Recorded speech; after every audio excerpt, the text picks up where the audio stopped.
مومنین قرآن کہندا کم من فئۃ قلیلۃ غلبت فئۃ کثیرۃ باذن اللہ۔ قرآن کہندا ایک ہوو کہ ہزار دے مقابلے تانوں فتح دیاں گے، تو میں ویکھنا سی وہ قرآن ساڈے بارے کہندا یا کسی ہور دے بارے؟ کم من فئۃ قلیلۃ غلبت فئۃ کثیرۃ باذن اللہ۔ وہ کہنے لگے کہ بسا اوقات تھوڑی سی جماعت نے اللہ کے حکم سے بڑی جماعت پر فتح حاصل کی ہے، اور اللہ ثابت قدم رہنے والوں کے ساتھ ہے۔ بسم اللہ الرحمن الرحیم۔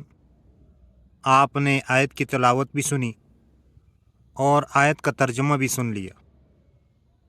یہ سورہ بقرہ آیت نمبر 249 نمبر آیت ہے، اور اس کا مشاہدہ تاریخ میں آپ واقعات دیکھیں گے، اور ہم نے اپنے سامنے بھی اس کا مشاہدہ کر لیا ہے کہ کس طرح انڈیا نے شکست کا سامنا کیا ہے اور پاکستان نے ان کو شکست دیا ہے۔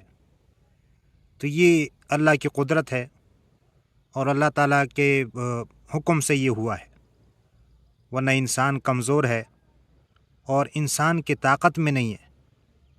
بس اللہ تعالیٰ سے دعا ہے کہ اللہ تعالیٰ ہم سب کو دین اسلام سمجھنے اور دین اسلام پر عمل کرنے کی توفیق عطا فرمائے۔ آمین ثم آمین یا رب العالمین۔